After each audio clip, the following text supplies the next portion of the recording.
आज हम आप लोगों को बहुत ही इम्पोर्टेंट चीज़ बताने वाले हैं, तो ध्यान से देखिएगा। दोस्तों, आज का दिन है 26 नवंबर 2022। ठीक है, 26 नवंबर 2022 का मतलब है हम 26 नवंबर को संविधान दिवस मनाते हैं। संविधान दिवस दिवस मनाते हैं।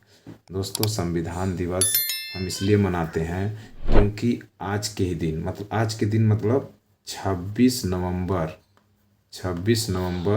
1949 में हमारा संविधान लिखकर पूरा हुआ था, पूर्ण रूप से लिखा जा चुका था, जिसको पूरा लिखने में कितना समय लगा था? 2 वर्ष 2 वर्ष 11 महीना, 11 माह और 18 दिन लगा था। दोस्तों, 2 वर्ष 11 महीना 18 दिन में हमारा संविधान पूर्ण रूप से लिखा गया था। और जब लिख के कंप्लीट हुआ था तो उसके बाद ये 26 नवंबर 1949 में पारित हुआ था। हालांकि इसी दिन से कुछ अनुच्छेद को लागू भी कर दिया गया था, क्योंकि बहुत ज़रूरी भी था। इसलिए उस दिन से हम संविधान दिवस मनाते हैं। दोस्तों, 26 26 नवंबर 26 नवंबर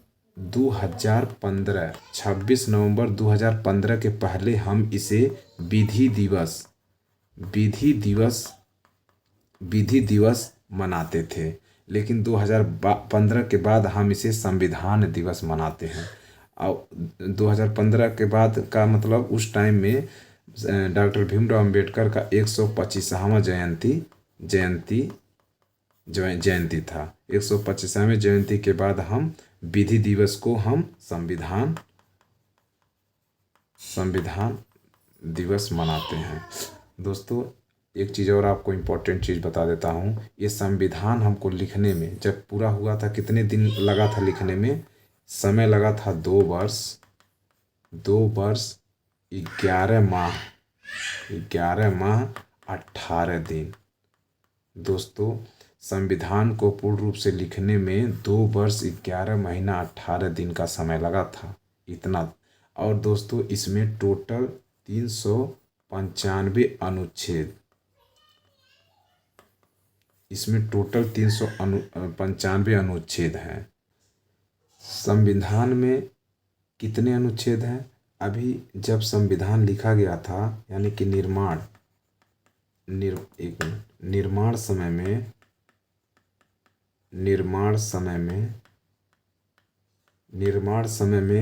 395 हमारा अनुच्छेद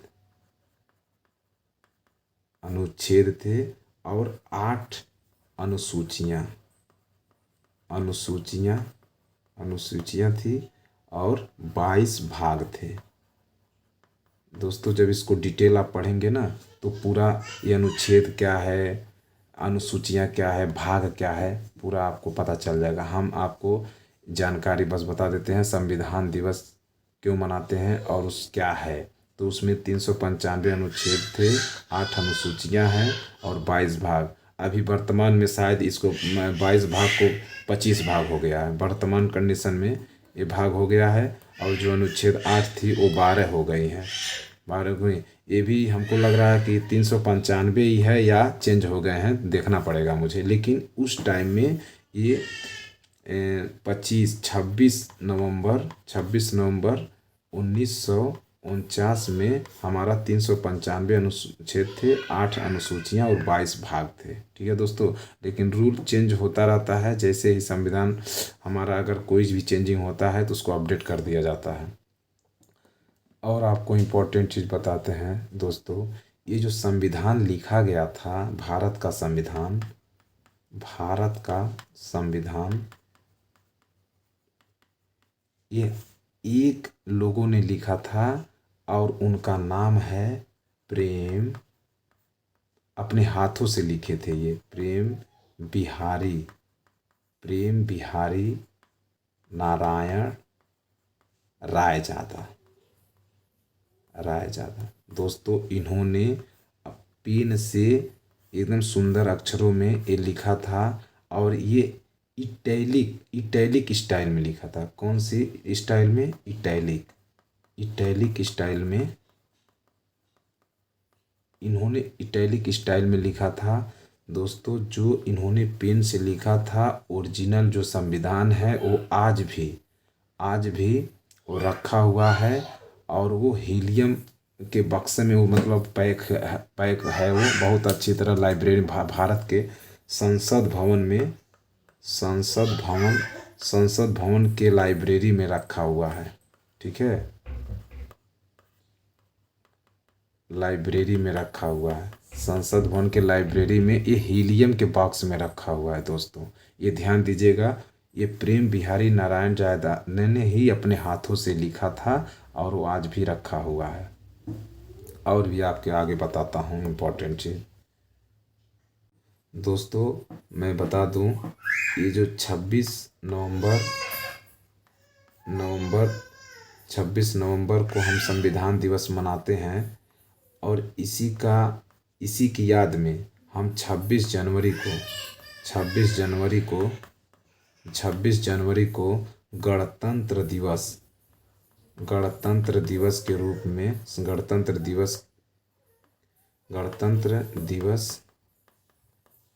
के रूप में रूप में मनाते हैं। क्योंकि 26 जनवरी 1950 में हमारा पूर्ण रूप से संविधान लागू हो गया था। 26 नवंबर 1949 में पूर्ण रूप से लागू नहीं हुआ था। उस दिन वो बनकर कंप्लीट हुआ था, उस दिन पारित हुआ था। ठीक है, पारित मतलब एक कुछ नियम हमको लागू कर दिया गया था, जैसे चुनाव था इसके वजह से। लेकिन 26 जनवरी 1950 को पूर्ण रूप से लागू कर दिया गया था और वो हम गणतंत्र दिवस के रूप में मनाते हैं, आज भी मनाते हैं 26 जनवरी को। ठीक है दोस्तों, एक बात और जान लीजिए, ये जो भारत का संविधान है, भारत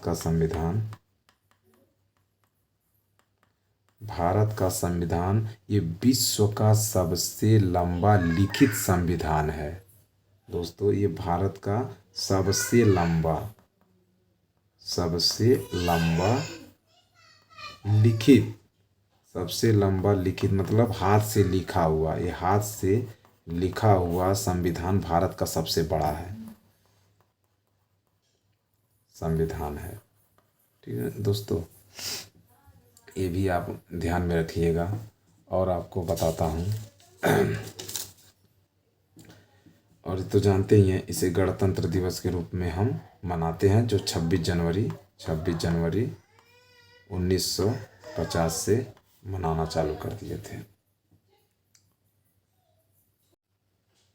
और दोस्तों, एक चीज़ तो आपको याद ही रहना चाहिए, ये हमारा संविधान, हमारा मतलब भारत का संविधान बनाने में सबसे बड़ा योगदान किसका है? तो डॉक्टर भीमराव अंबेडकर जी का है, जिसे बाबा साहेब भीमराव अंबेडकर बोलते हैं। दोस्तों, इन्होंने बहुत ही संघर्ष किया है। लगभग 60 देशों का संविधान का ये अध्ययन किया इन्होंने। और हमको लग रहा है बहुत सारे कईयों देशों का ये मिक्सचर अध्ययन करने के बाद हमारा भारत का संविधान बनाया गया है। ये चीज़ नोट रहना चाहिए। डॉक्टर भीमराव अंबेडकर, इन्होंने संविधान के लिए बहुत ही परिश्रम किया, बहुत ही अध्ययन किया, कई देशों का अध्ययन किया। इनको हम कभी नहीं भूलना चाहिए। इनके बारे में आप पढ़िए, कहाँ से कितना संघर्ष किए हैं। ये इनका बहुत बड़ा योगदान है। ठीक है दोस्तों, तो बस अंत में मैं इतना कहना चाहूँगा दोस्तों कि 26 नवंबर को संविधान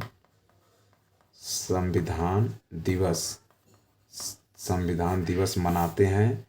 और इसी की याद में हम अब सेम 26 जनवरी को पूर्ण रूप से पारित हुआ था, पूर्ण रूप से लागू हो गया था। तो 26 जनवरी को पूर्ण रूप से लागू हो गया था, तो हम ये थोड़ी कहेंगे कि सेम यही उस दिन भी मनाइए। उस दिन को हम गणतंत्र दिवस हम मनाते हैं। ठीक है। हाँ, हालांकि 26 नवंबर 1949 में कुछ अनुच्छेद लागू कर दिया गया था जो जरूरी भी था, बहुत ज़रूरी था, लेकिन पूर्ण रूप से 26/1/2050 में चालू कर दिया था, जिसे हम गणतंत्र दिवस के रूप में जानते हैं। और 26 नवंबर 1950 इसे संविधान दिवस के नाम से जानते हैं 26 नवंबर को। और हमारा एक चीज़ और बता देते हैं, 26 नवंबर 2015 के पहले हम इसे विधि दिवस के रूप में जानते थे। और 2015 के बाद मतलब 125वीं जयंती जब डॉक्टर भीमराव अम्बेडकर की मनाई गई, उसके बाद से हम इसको संविधान दिवस बोला गया। और एक चीज़ और, भारत के जो डॉक्टर भीमराव अम्बेडकर हैं उनको भारत के संविधान के पिता भी के रूप में मान्यता प्राप्त किया गया है। मतलब ये भारत के संविधान का पिता भी कहा जाता है। किनको? डॉक्टर भीमराव अम्बेडकर जी को। तो ये चीज़ ध्यान में रहना चाहिए, भारत के संविधान का पिता कौन है? डॉक्टर भीमराव अम्बेडकर जी। ठीक है, इनको मान्यता प्राप्त है।